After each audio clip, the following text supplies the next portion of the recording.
Welcome, folks. This is a crash course in writing sci-fi movies and TV from Script Camp. Let's get going.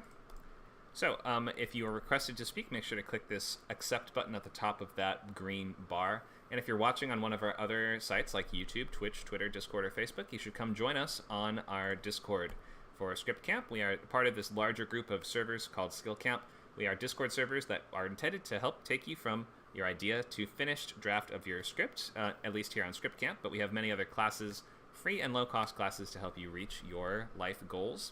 So check us out, Script Camp, Word Camp, Code Camp.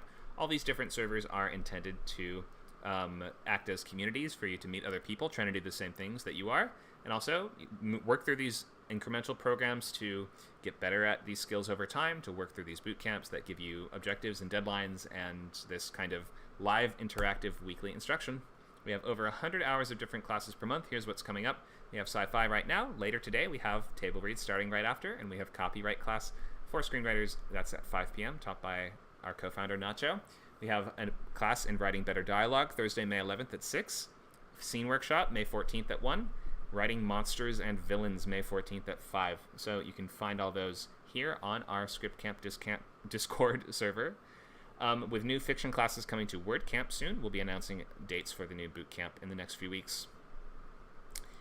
All right, so boot camp times, Fridays 6 to 8. We have TV, novels. We are running Saturdays 12 to 2, and features right now is running 10 to noon. That just started today on Sundays, and it's going to be running for 8 weeks, so it's not too late to join any of feature or TV. Novel boot camp is almost over, but once that new one starts, you should come join us if you want to write a novel in 12 weeks.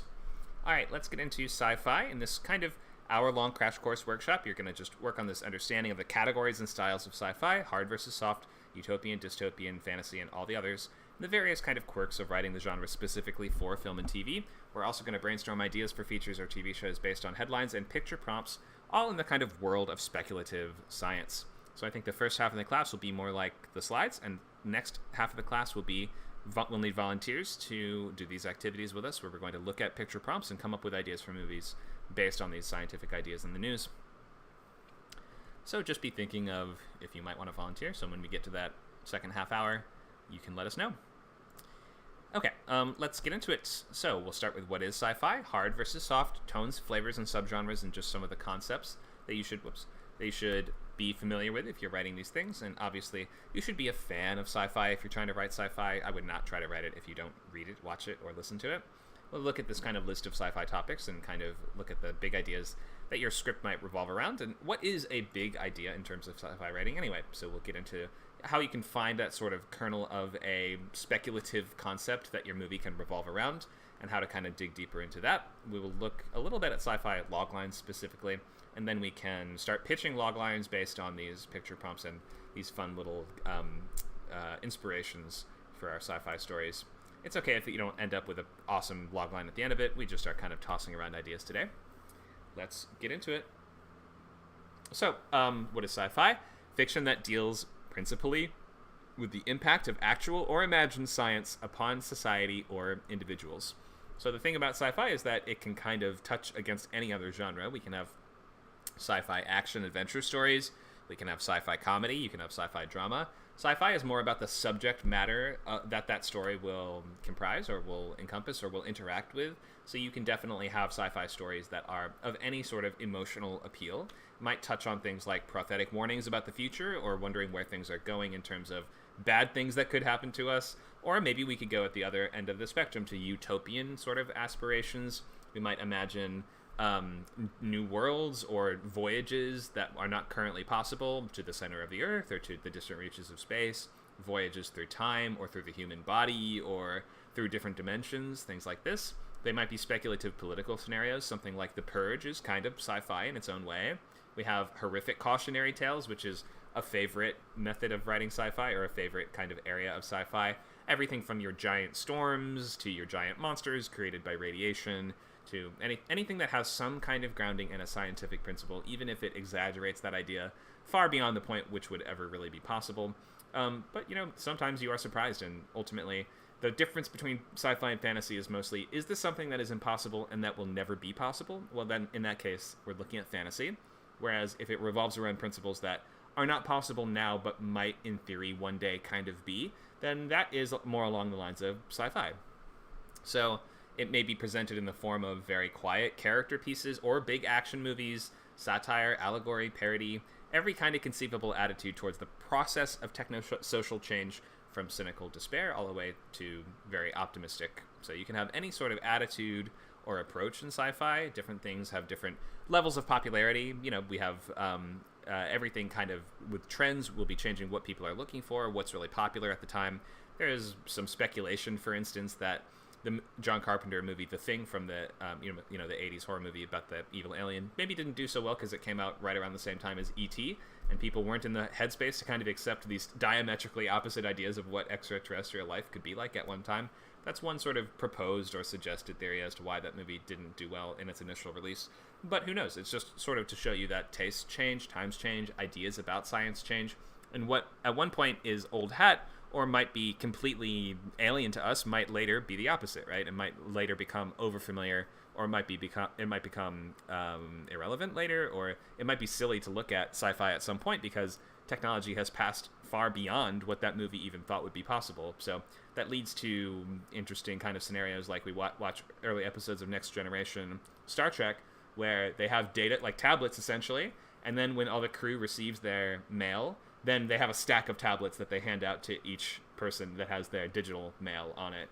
And it's just so weird to look back at now because we're like, okay, they got something right. They got the idea that there would be all that digital information on the device, but not the idea that everyone would have their own device that they would simply wirelessly download that information to. The idea of handing out the tablets might just be something you run into if technology sort of surpasses or laps you in terms of the actual possibilities. Here's a question from Meep in the chat. So sci-fi doesn't necessarily have to involve hard sciences. It can be socio-political things too. Do I have other examples from just The Purge?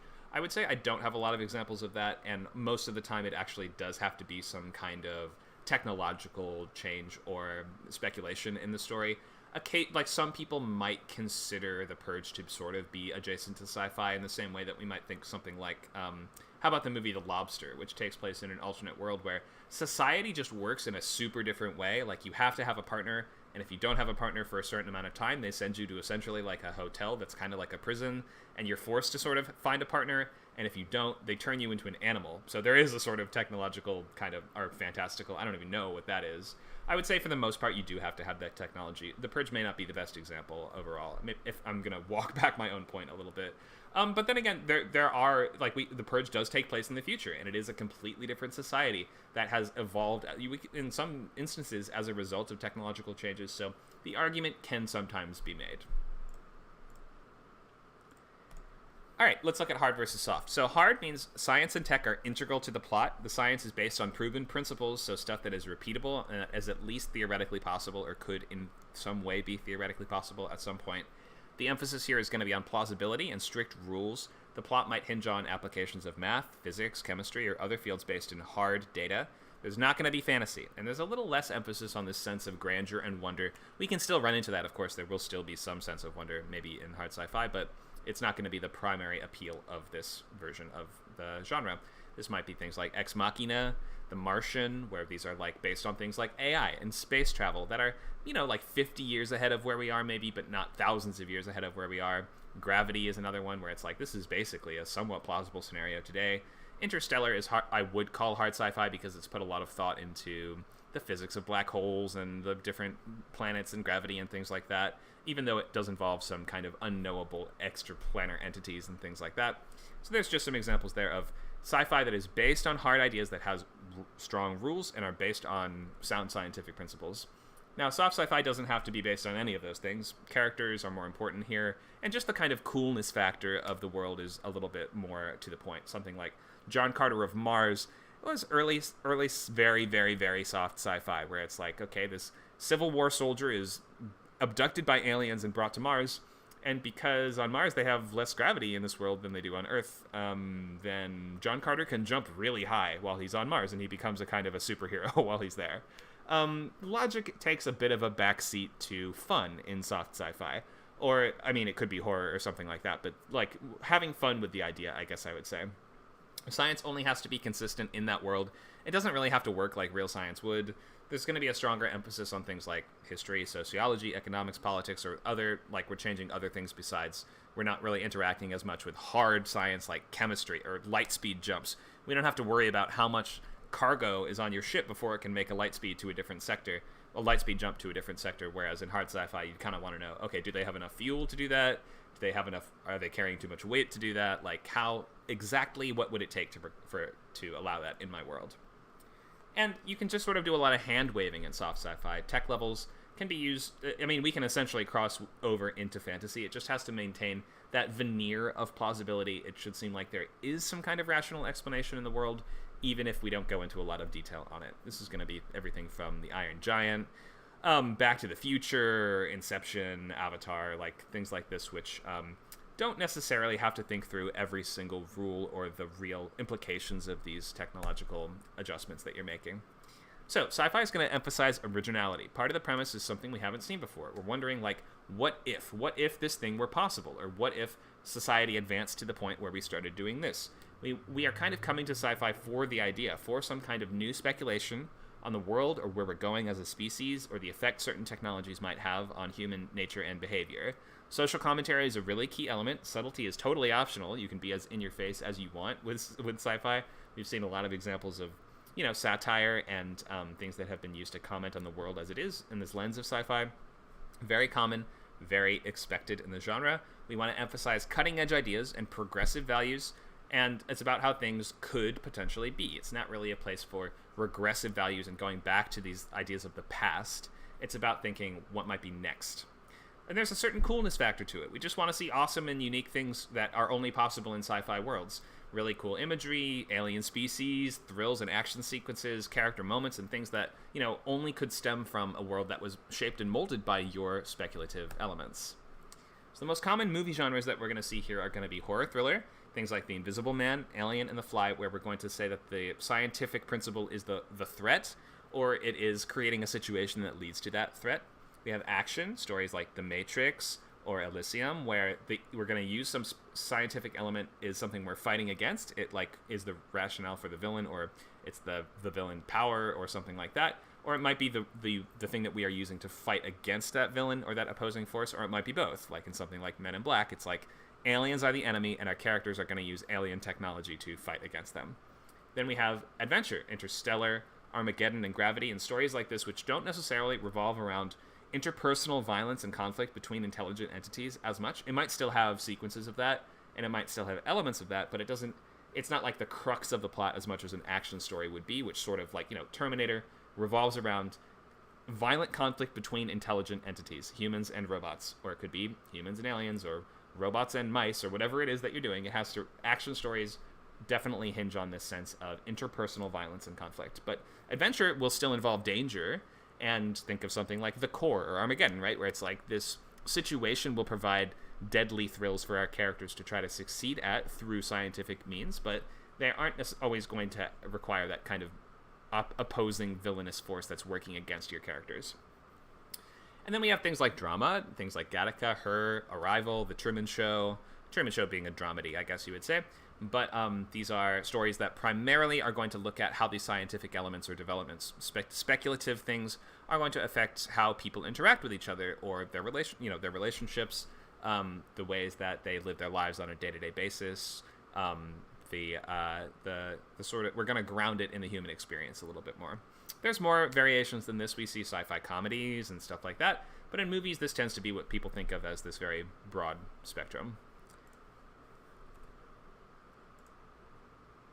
Let's move on to subgenres. So we have things like alternate history, which is going to be stuff like The Man in the High Castle, where we are sort of suggesting what if something happened differently in our current historical timeline, and we're sort of playing that out to its logical extension, or we're blowing that up larger than life to see what that could be like. And sometimes that might lead to additional scientific complications, like Man in the High Castle takes place in a world where the Nazis won World War II, and as a result, their sort of super science has created a 1960s world that has big computers and higher technology than we would normally have, like Wolfenstein, that kind of stuff. We have cyberpunk, which are going to be stories that usually are going to revolve around this clash between low culture and high culture. If we break that a little more cleanly, it's going to be like the punks versus the corporations is how we might think of cyberpunk. So the punks being the low elements of society, the hackers, the criminals, the people just scraping by. And there's going to be a huge gulf of inequality separating them from the elites, the corporate overlords, the gods of this world that have to, that run these office farms, that exploit people. It's kind of taking a lot of like mid to late 90s sort of concerns and blowing them up in a sci-fi way, adding in this kind of coolness factor that involves, this sort of edgelord cyber samurai with the katana. Is just like all the tropes that kind of evolve from just this rule of cool that we apply over top of this layer of social commentary in cyberpunk. We have dystopia, which is, very popular now, or was very popular for a while in recent years. Everything from your 1984 to your Hunger Games that suggest a different arrangement of society and technology so that this kind of evil force has taken over the government and society and is going to be making the rules now. And our characters are going to be fighting against that opposing oppressive force, or maybe they will have some other conflict just within that world. But dystopian stories usually look at the conflict between the government and the individual. We have farce, which are going to be comedies that are going to use sci-fi to just have fun and just come up with a funny idea, like Bill and Ted, two dumb stoners who go on a time-traveling adventure so they can write a really good book report, isn't it? Or they're trying to do like a presentation at the end for like a school project. So the stakes are sort of intentionally a little bit lower. We're sort of pretending like these two stoners could be big heroes in this world and kind of just meeting fun characters from throughout history and playing interesting games with them. We put Napoleon on a water slide, we pull pranks on Julius Caesar, whatever it is. Then we just are having fun with the scientific ideas rather than wondering way too much about the specific implications or trying to unspool and unpack all these concepts of commentary and social change. Military sci-fi is going to be stuff like Starship Troopers, Edge of Tomorrow, where space marines versus some kind of threat that might be other space marines, or it could be an extraterrestrial or anything else.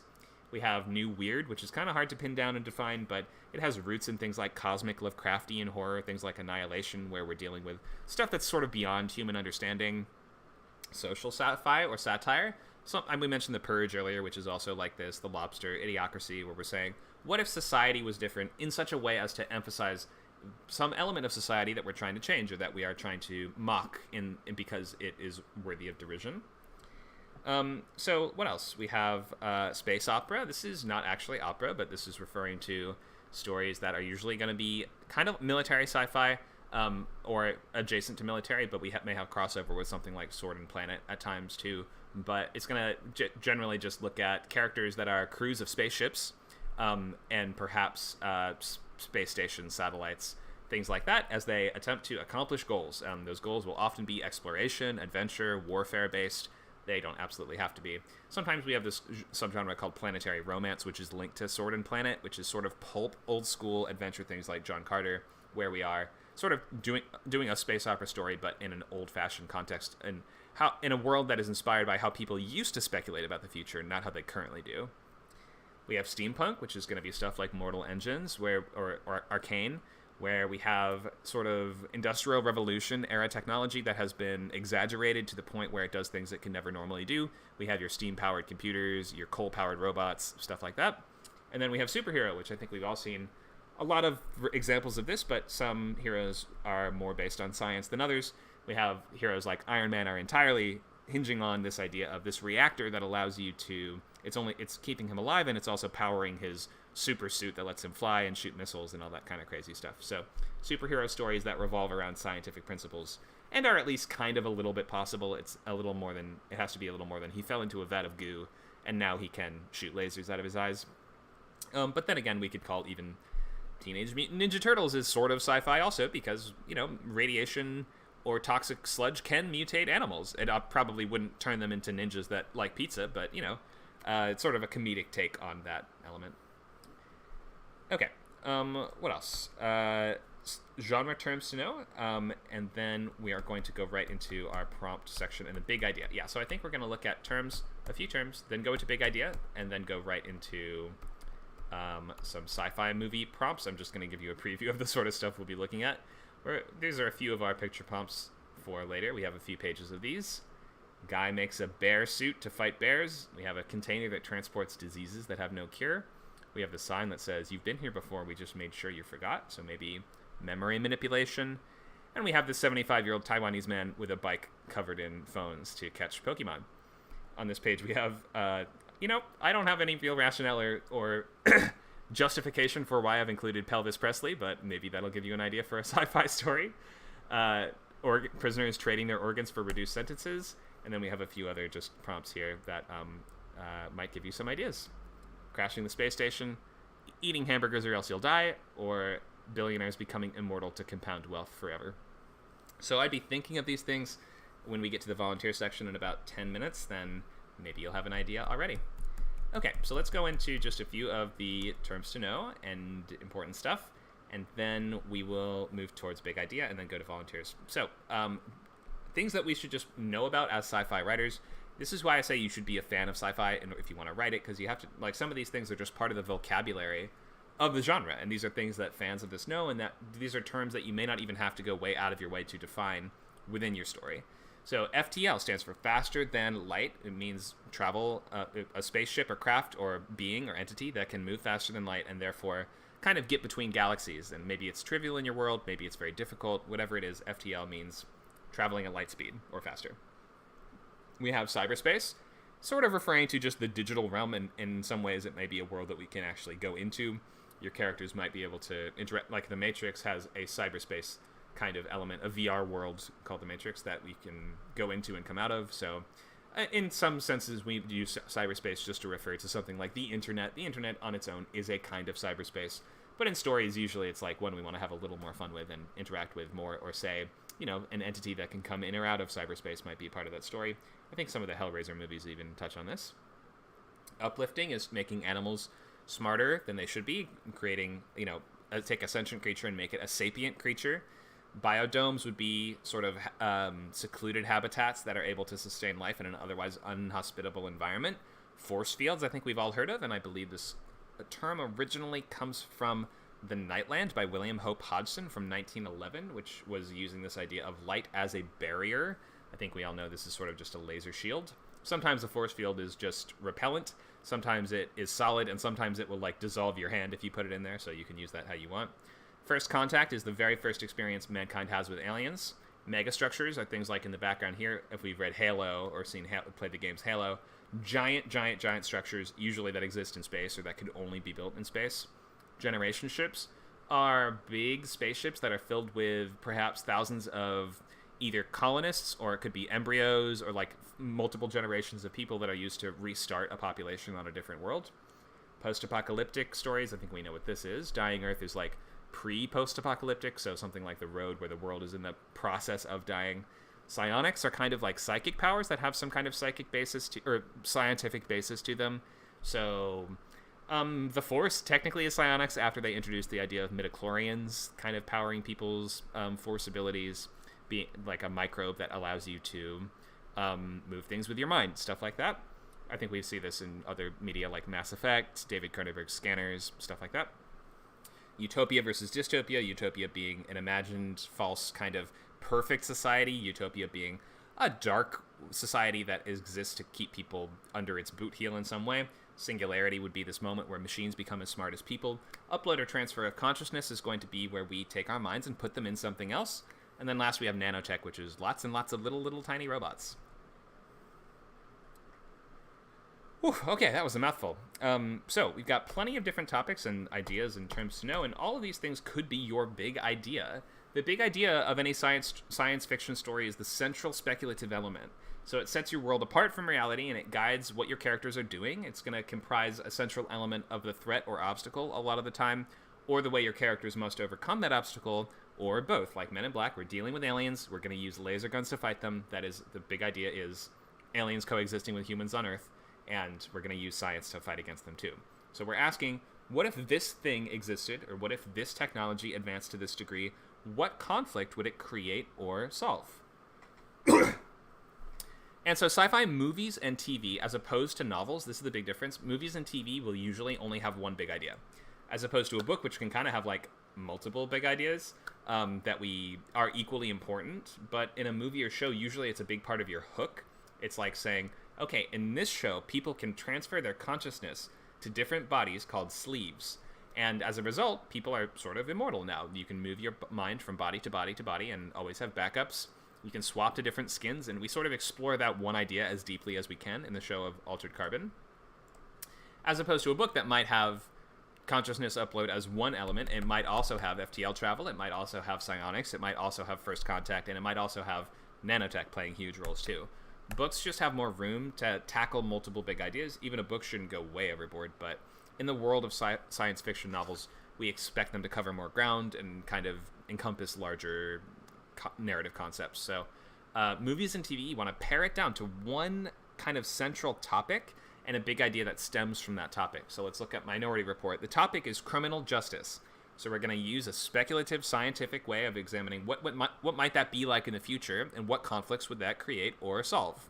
The big idea is pre-crime, a police agency that arrests criminals before they act. So we can tell what people are going to do using this sort of scientific basis of, it is psychics, but we imagine that there might be some scientific reason why they're psychic.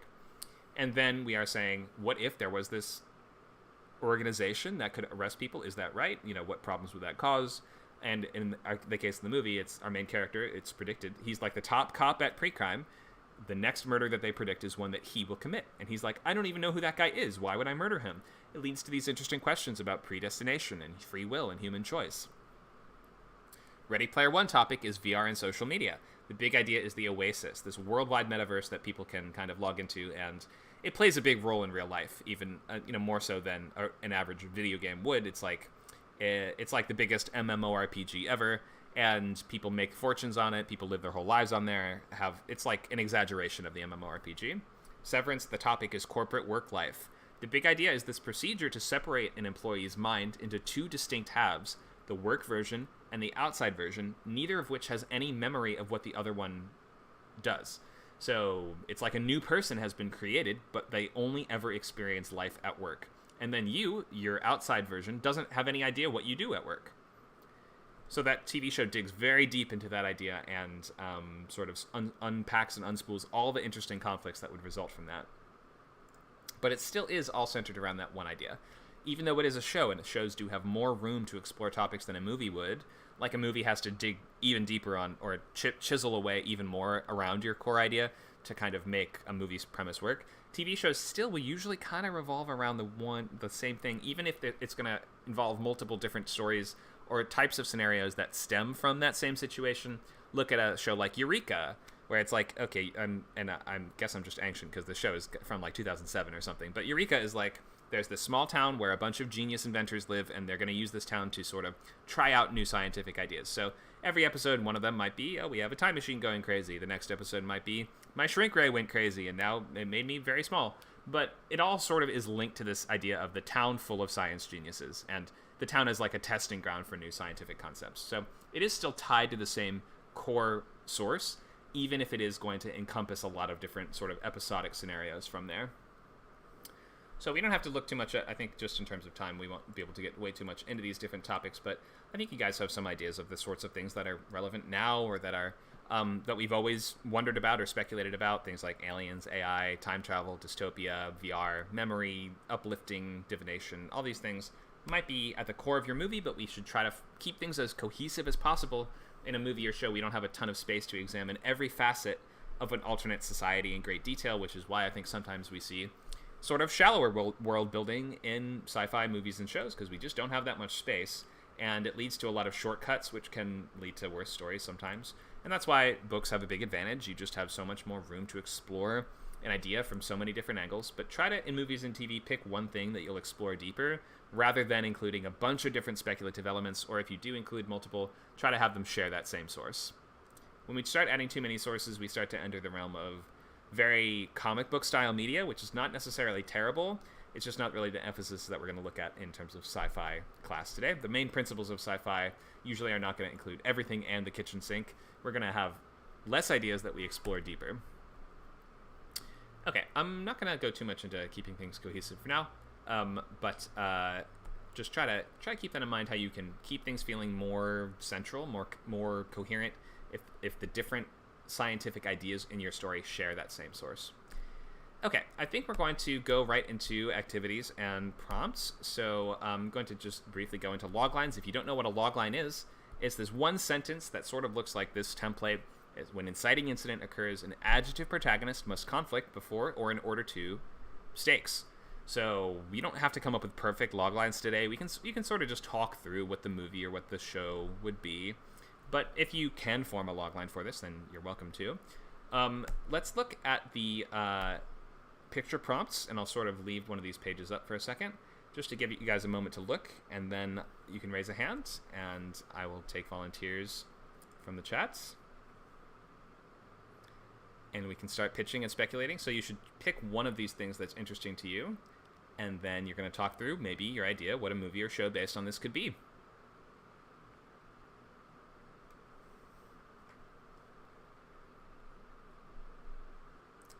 All right, there's our first page. I'm going to move to the second page. I think we all remember. If someone does Pelvis Presley, I will be very impressed. I will just say. Impressed? And then our last page. I also quite like the Hamburger Superman. All right, we have a volunteer, Fox. Hi, Fox. Feel free to come up on the stage. Hello? Hi, I can hear you. Hi, how you doing? You okay? Doing great. Do you have an idea based on one of these images? Yeah, it was the one with the Cure one. I think it was the message on the back of the van. Mm-hmm. Yeah, it's apparently a real picture, so I guess maybe they do transport diseases like this sometimes. It's such an ominous warning, isn't it? Oh, absolutely, yeah. Well, the idea that I thought of was, obviously with it being a sci-fi setting, was something major happened on planet Earth. Virus got out, and the only way we could defeat the virus is by leaving. So the groups of people leave, but one ship gets caught in a situation, and they crash land on this other planet, and it's full of vegetation, but it seems very Earth-like. There's a lot of similarities to Earth, and the answer for the cure is there because that's where this virus came from. So as the story progresses, they find out what's causing this virus, and they soon realize that they're actually on Mars when it was like Earth before Mars had its problems and its atmosphere stripped. So they have the cure. Now they have to figure out how to get back to save Earth where they're from. So yeah, that was my idea. Sure. Yeah, there's a cool basis to that. If we say sort of that it's almost like Armageddon or something, right? Where it's like the last hope for humanity is a space voyage, or Interstellar is kind of like this too. It's a space voyage. But in this case, you're saying it's because a virus is devastating Earth that is of extraterrestrial origin. Therefore, the only cure for it can be found in space. Is that right? Yeah, but I think they stumble upon... There was literally no hope for humanity on Earth. So the only way they could escape it is to leave Earth. And this one craft accidentally stumbled upon, say, a wormhole or a ripping fabric in time, and ended up on Mars in the far past, and realized that it was actually something on Mars caused the issues that we're having on. So whether an asteroid hit Mars and a speck of Mars dust or Mars rock hit Earth and started the pandemic that way, and there's no cure because obviously this pathogen has never been seen before, and they can't figure out how to fix it. So this seems like a little more like a push for just like a twist or a reveal, I guess, towards the end of a story. Whereas when you started telling me that the Earth was in trouble because of the virus, I was thinking this is how we're going to try to save the Earth, which would make a lot of sense for a movie, right? Because if we already say the Earth is screwed, then there's no what do we do now that we have the antidote, or what do we do now that we have the vaccine to this disease that has devastated all of humanity? We can't do anything with it, right?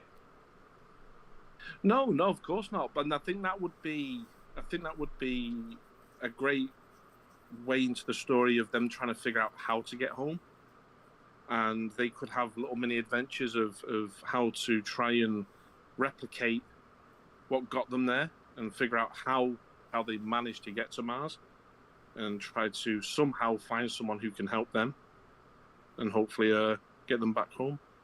Sure. Yeah, I think that there's a lot of potential there. With this sort of story, feels like it usually needs that ticking clock of like, Earth only has this much time left before we're past the point of no return. So maybe some element like that would be useful, where it's like we're nearing the dangerously low population level or something, or it could be that maybe the germ does more than kills people. Maybe it kills plants and vegetation too. So it's actually killing the planet itself. That would be kind of neat. I don't think I've seen that in a movie, like a pathogen that affects both biological and plant life. That could be neat. Yeah, sounds good. Yeah. And then in that case, I think that might help to expand it a little beyond, because like this idea of pandemic-based stories, I imagine is not super appealing to people right now, or No. maybe may not be ever again, or at some point I guess it will be, but it's for now a hard sell. But if we sort of say it's a germ that's killing the planet, that to me is kind of unique and cool, and it's not something that we've seen before. So the idea of the disease that has no cure, it's more than that. It's like this is a germ that will end all life. It's like it's like infectious antimatter almost. I think that's a neat, like a planet, like a planet killer type. Yeah, a planet killing microbe. Yeah, that's pretty cool. Yeah. I like that idea. Yeah. And then we have to transport a ship of that back to Earth. That's a pretty high stakes mission. And so, I mean, if there's space pirates, they're going to be looking for that ship, right? Because that's going to get the biggest ransom you could ever get, because it is hinging, like all of humanity's survival is hinging on whether the ship gets back to Earth. So we could do an action story too, where if maybe the inciting incident is, holy crap, we found the vaccine to save Earth, then it's like, oh crap, but also in order to get back to Earth, we're going to have to get through the toughest space pirates in the whole galaxy. Yeah. Very cool. Yeah, Nice. Go ahead. No. I'm just saying, like you were saying. Obviously, the bigger the odds, the better the storytelling, I think. Yeah. Yeah. Thank you so much for these ideas. That premise of space cure for space disease is a really good foundation for a movie or TV show. Probably this feels a little like a movie to me. This one, don't you think? Possibly. Again, it depends on, obviously, if whoever's writing it, I suppose. Mm-hmm. I mean, they might take the idea and run with it and have their own ideas. But I was thinking like TV shows like I've not seen it return. I don't think is Lost in Space, the new one, right? Which is a shame because I actually really enjoyed that. So this could be like a season of a show. I think you're saying, right? So this would be like, or I guess maybe this could be the stakes for the whole thing. But if it's this also you could also use the element of the space cure as just like an arc in a longer show. Yeah, again, it could be a limited season. It could have a 3 episode or a special event type of TV show where there's only 3 made or 4 made. Well, that's happened a few times. So. Yeah, I think that's a bit more common in the UK sort of model, but nowadays it's like in the limited series that we see on American TV, it could be anything. So thank you so much for these ideas. Yeah, no problem. Let's get another volunteer. Looks like Meep has requested to speak. Hi, Meep. All right. I'm going for the gold here. I'm taking 2 ideas. I'm taking this container has no cure and the Pelvis Presley idea. Oh God. Okay, I'm ready. Hit us. So it's a comedy, and I don't know why, but the idea is that that virus that has no cure is actually a disease that just mindlessly turns people into Elvis Presley impersonators. I love this, actually. Go ahead. And it basically creates an outbreak, and the cure for it is actually hidden underneath his mansion. But no one knows. But no one knows exactly where to find it. Pretty much everyone's just kind of become an Elvis Presley impersonator, and you only have, I want to say maybe a handful of people that are basically trying to break through his mansion, fighting off the impersonators, who are basically zombies at this point. It's like a zombie movie, yeah. I mean, it's like a zombie movie to get to Elvis Presley's basement so they can get the cure for this virus, which is actually hidden in his least favorite food. I love this. So instead, in the middle of the night, your characters are huddling in their shelter with their guns, and instead of zombies moaning, we hear a distant in the background, "I ain't nothing but a hound dog." We hear I kind of love this. I think you have to write this, but so I think in this version we're gonna have to have some way that this is at all feasible. So let's maybe say Elvis Presley's brain is maybe extracted from his corpse to be studied or something like that. Yeah. You know how they might exhume it to, like, I don't know, figure out what made him such a genius. It's like the 100th anniversary of his death. It's genetic research gone horribly wrong. Yeah, and maybe it gets like the brain sample gets contaminated. They drop it in the lab. They're like, oh crap! I dropped the brain in the green goo, and as a result of that, it has become sort of mutated and infectious, and like it's almost like the Thing, the John Carpenter, the Thing, where it's like even a little piece of it can infect you and turn you into a real hound dog. And so I guess we're saying that the Elvises, though, are trying to prevent people from stopping this. Like, once you become the Elvis, then it's sort of like a hive mind a little bit, I guess is what you're saying. Yeah. Okay. Yeah, exactly.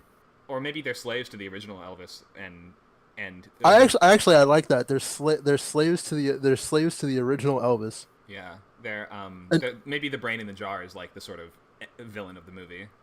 the And of one that's course, kind of keeping everything like sort of contained. And yeah, now it would have a wig on it like this too, wouldn't it? It would definitely have like the Elvis wig on the brain.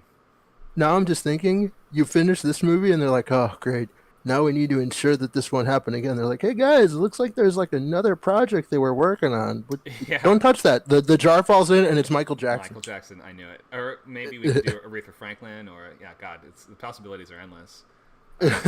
This is hilarious. I hope you actually do write this because it's so original, and it takes that sort of familiar structure of, it's like a parody of zombie movies almost. Oh yeah, And then it's like makes it's it like ridiculous. Zombieland but more absurd. Yeah, or like I think there's an episode of Community that's a little bit like this. I think I think in that one it's a zombie parody, but they become infected with like singing.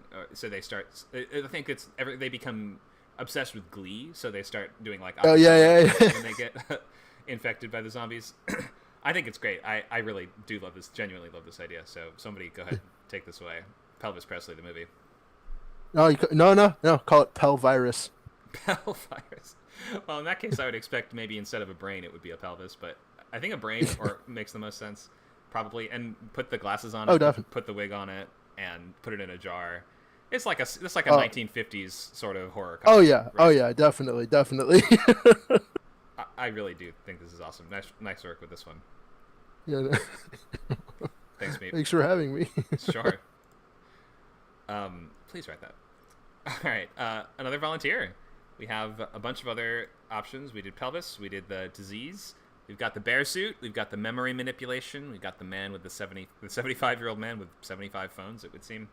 We've got the trading organs for reduced sentence, eating hamburgers or else you'll die, crashing the space station into the ocean, or billionaires living forever. Looks like we have Pollock, then Michelle. We'll start with Pollock.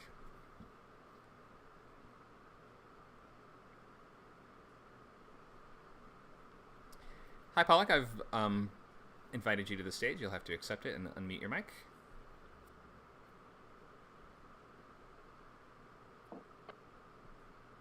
Hi, are you there? Hello. Hi. All right. I'm there. Great. Which idea do you like? I like the Superman with hamburgers, and can you show me the rest of the ideas? Because that's the only one I can remember. Oh, sure. If you want. Yep, we have The Superman with hamburgers. organs for shorter jail sentences, or you could do any of these on here. I like the hamburger one, though. Do you want to I start like there? the actually you've actually been here before. We just made you forget. Okay, let's do that one. Go ahead. So something that I have to come up right off the bat. Naturally, if we're doing the Superman with the hamburgers, it's going to involve a superhero of some sort? It doesn't have to. It's up to you. These are just inspiration. Or a disease that makes... Oh, I know. A disease that makes people crave a certain food. Okay, sure, we could do that. Go ahead. So what do you think the movie or show would be? What do you think the movie or show would be? Oh, wait, we already had a show with the disease in it, though. That's true. I could come back. If you want to do some thinking, I could call somebody else and then call you after if you want to have a minute to get your thoughts together.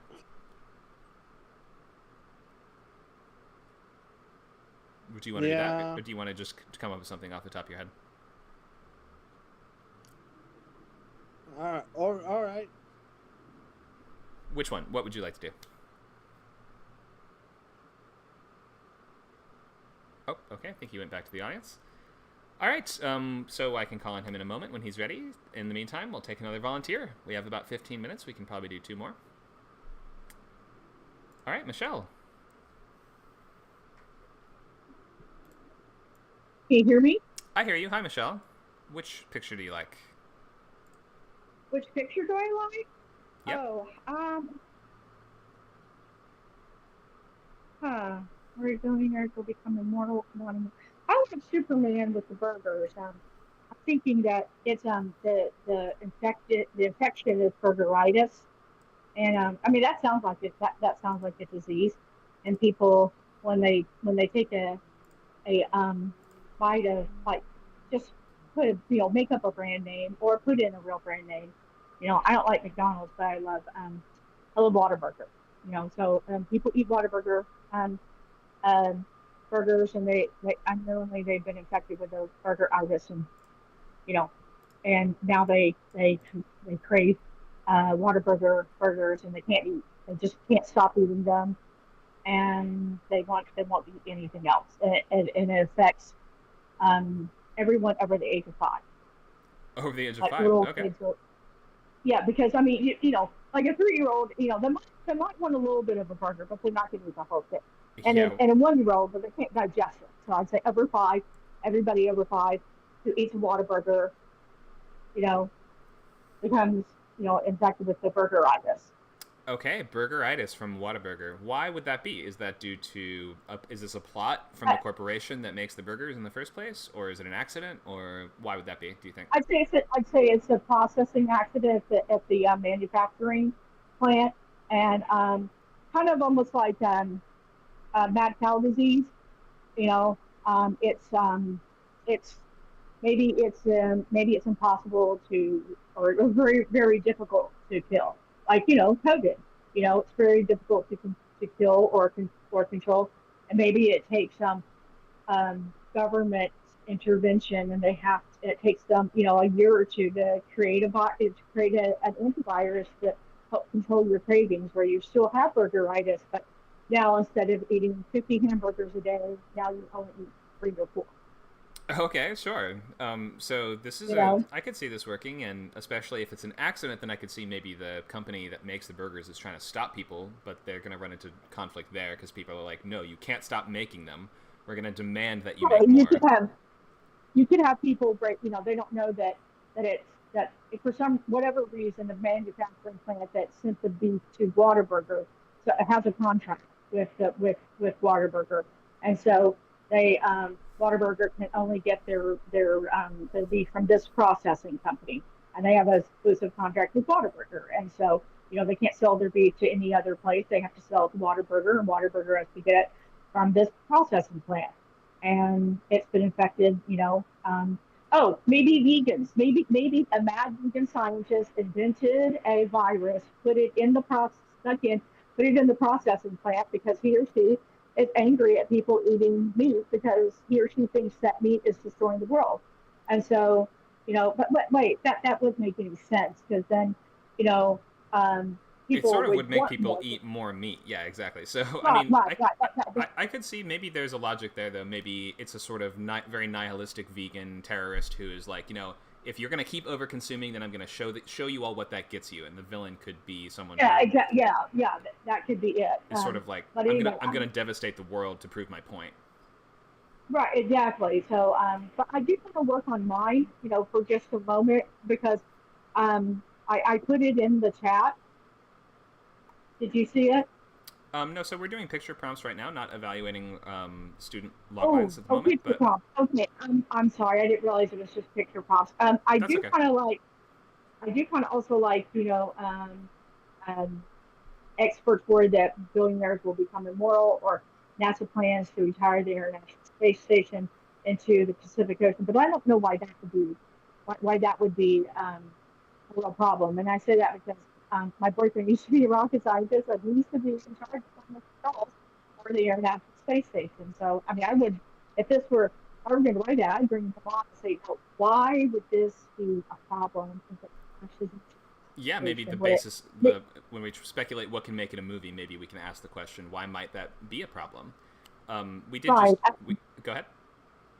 No, I was just gonna say, maybe there's something on there that that when it crashes, it releases some sort of toxin that kills off, like 70% of the world's plankton, which would seriously affect the world, um, you know, food tree.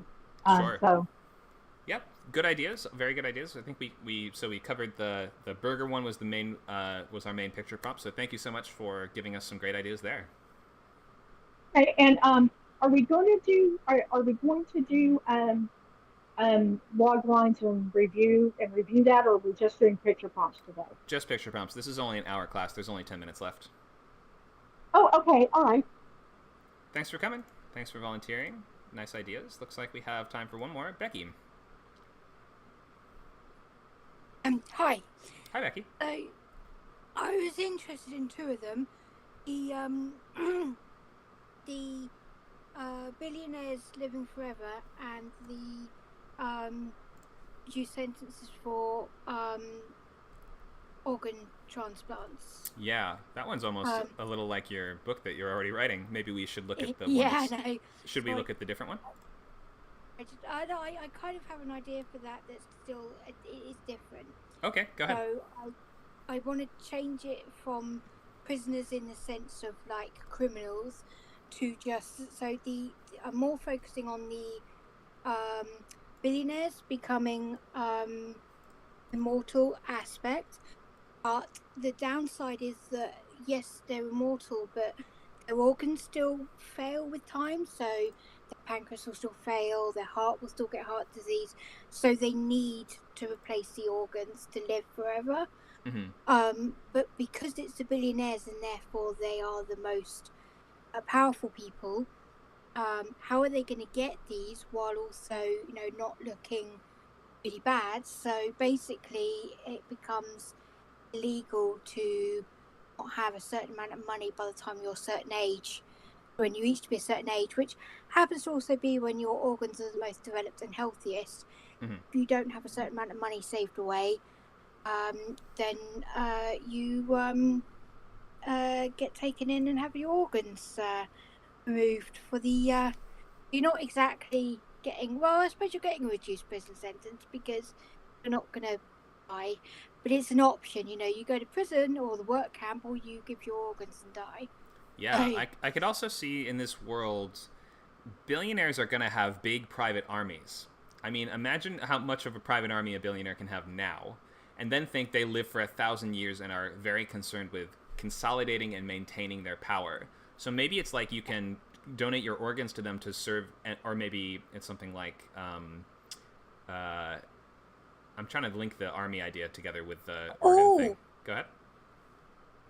Well, it's kind of like a Hunger Games thing, where basically it's got. I know your idea about the army, but I'm thinking like you can. I can't link it to the army, but I was thinking that it's something like someone in one of the children in the family has to like donate their organs, and in return their family actually gets money to survive. Sure. That kind of thing. We could also do in a world like this. It could be something like, "Holy crap! You have you have like a golden heart. You have like what's considered to be the perfect organ for a donation.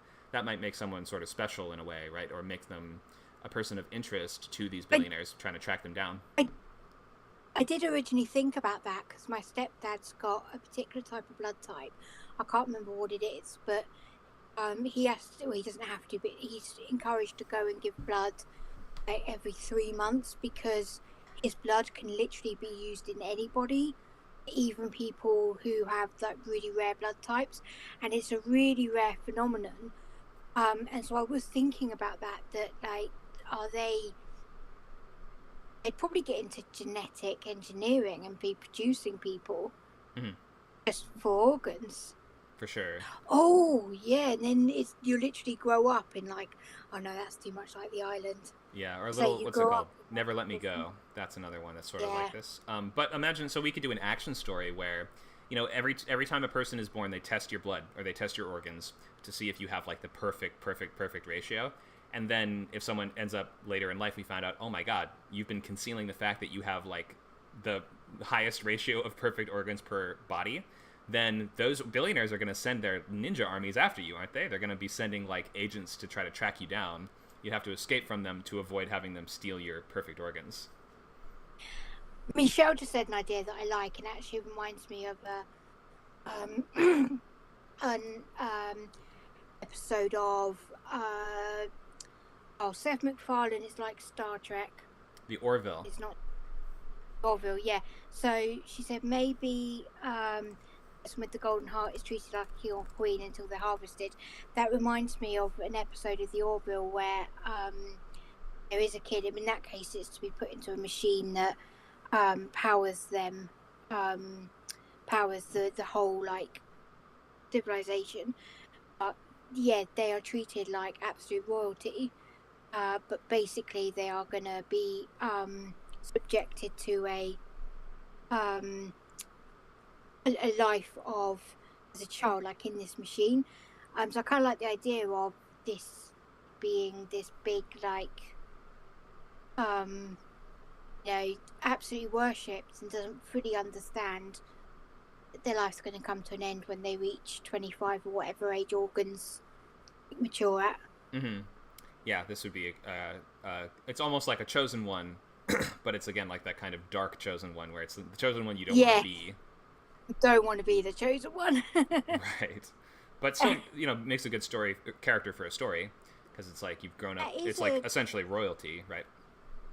And there is a twist, because see, the chosen one trope has been done to death, especially in books. It is an interesting twist on that trope. Yeah, it's the worst thing in the whole galaxy to be, but they don't know it. Yeah. They don't even realize it, and then of course maybe the story is they're on the run, or they're trying to prevent the sacrifice from actually happening, or the procedure from happening, or maybe they're trying to find a way to... Maybe it's the parent trying to stop it. Oh, there you go. Yeah, the parent is afraid their kid is going to be killed to put their organs in this machine. They have to find a way to liberate them. That could be cool. Lots of great ideas today. Thank you guys so much. We do have to wrap up because we're at our time. Thank you, Becky. We are at the end of our class, and we have table reads starting in just a minute. Thank you guys so much for coming out to this one-off sci-fi writing workshop. Hope that you learned a bit, had some fun, came up with some good ideas, and we'd love to see you guys for more stuff soon.